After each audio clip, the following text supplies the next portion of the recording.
안녕하십니까. 김정기TV의 김정기입니다. 2020년 12월 7일 김정기의 3분 토크 제63회 시작합니다. 오늘 여러분과 함께할 주제는 이낙연의 추락, 2020년 민주당 대선 후보가 없다입니다. 4.15 총선 직후에 실시한 리얼미터 대선주자 다자구도 조사에서 이낙연은 40.2%의 지지율을 보이면서 압도적인 1위 반열에 올랐습니다. 그러나 여건에 몰아닥친 위기 상황, 즉 박원순 서울시장 성추행 사건과 부동산 정책 실패로 민심이 크게 요동을 쳤던 8월에 21%로 급락을 했고요. 윤석열 찍어내기 사태의 여파로 12월 초에는 16%까지 떨어졌습니다. 악재가 겹친 것은 거의 최측근이었던 이경호 당대표 부실장이 검찰 수사를 받다가 극단적인 선택을 한 것입니다. 전남 기업들로부터 돈을 받아온 사실이 발견돼 가지고 옵티머스 사건 외에 별건 수사를 받고 있던 중에 일어난 일이었고, 만에 하나 이낙연과의 연관성까지도 밝혀지게 된다면 이낙연이 위태로가 지는 상황으로 갔을 겁니다.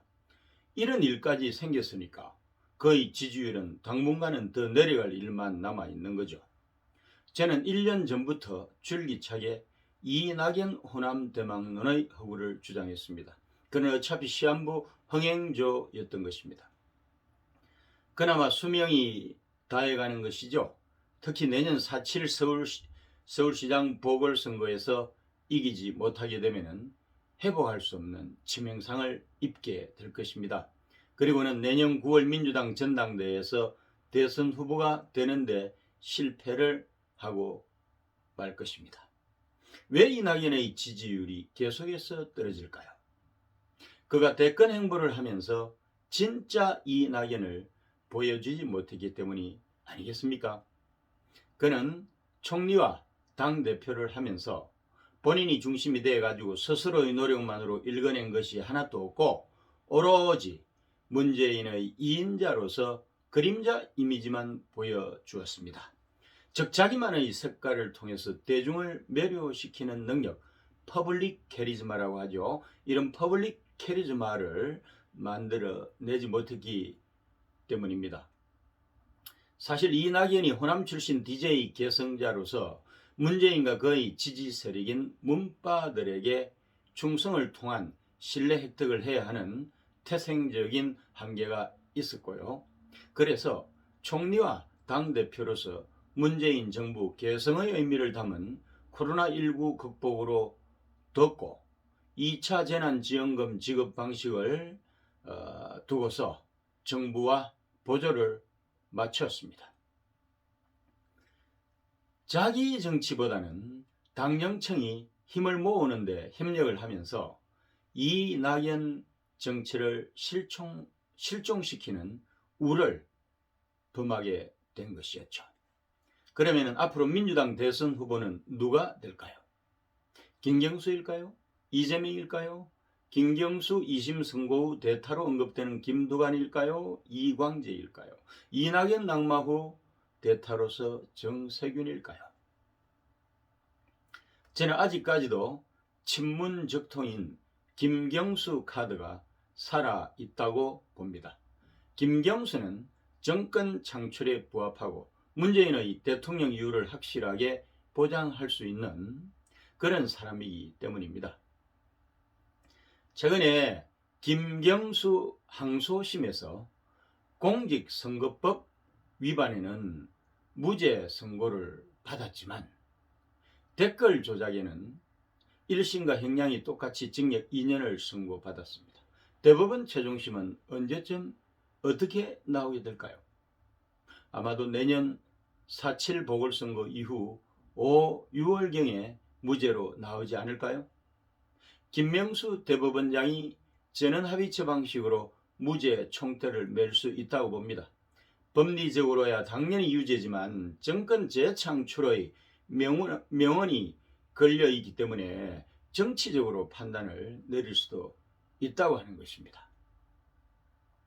어쨌든 김경수는 인물로는 많이 부족하지만 노무현 정부 청와대 비서관, 20대 국회의원, 경남도지사 등 당정청에 걸쳐서 핵심 실세로서 다양한 경험을 한 것도 사실입니다. 지역 구도에서는 대선 승리에 중요한 호남의 지원을 받는 부울경 출신이라 경쟁력이 있습니다. 진영 논리로 보면은요, 최적자는 아니지만 운동권 출신으로 노무현, 문재인으로 계승되는 봉하마을 전통의 중심에 있다는 것이 강점이죠. 이재명은 어떨까요? 지난번 대법원에서 이재명의 무죄 선고를 내린 것은 이재명과 문재인이 합의한 결과라고 봅니다. 즉 문재인이 이재명을 살려주는 대신에 민주당 대선 경선에서 흥행조로서의 역할만 하고 경기도지사 재선에 도전하기로 합의를 했다고 하는 것이죠.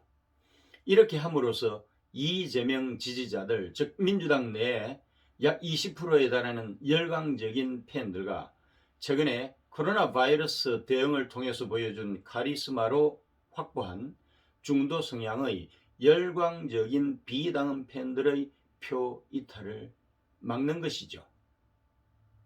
그러나 그의 역할은 어디까지나 여기까지입니다. 그에게 대선 출전 기회는 2027년이 된다는 거죠. 유사시 김경수가 유죄 선고를 최종심에서 받게 될 경우 대타로 거명되는 김두관과 이광재는 어떨까요? 먼저 김두관입니다. 그는 경북 전문대를 거쳐 동아대를 졸업한 후 경남 남해에서 이장 군수를 거치고 행안부 장관, 경남지사, 국회의원 등을 지낸 입지전적인 그런 사람이에요. 그러나 여기까지입니다. 대통령이 되기에는 가방끈이 너무나 짧습니다. 봉하마을을 개성하는 적통도 아닙니다. 운동권 출신도 아닙니다. 대통령의 꿈은 가질 수 있겠지만 자가 발전하는 것일 뿐이죠. 다음으로 이광재입니다.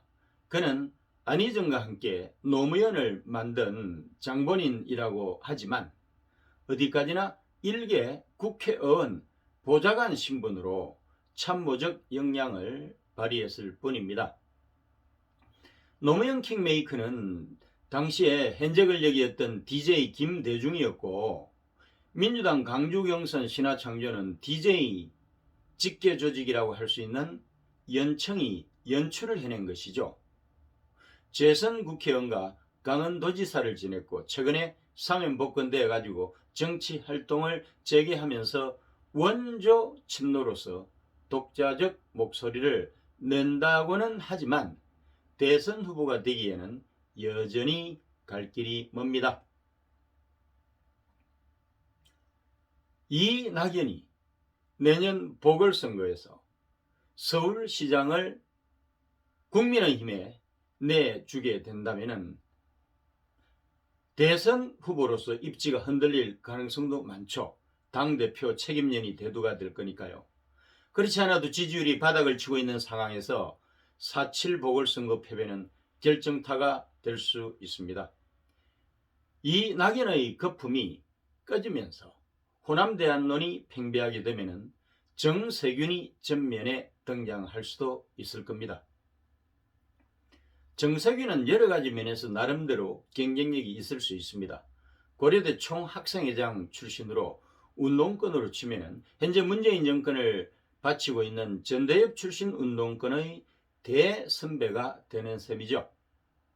2022년 대선의 이슈, 즉 시대정신은 경제가 될 텐데요. 그는 쌍용그룹 상무를 지낸 기업가 출신이라 실물 경제에 아주 밝고요.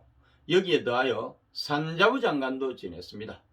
정치적 무게비중도 당대표, 국회의장, 국무총리, 호남 사선 종로 재선 총 6선 갈록의 국회의원을 지냈을 정도로 화려한 경력을 자랑합니다.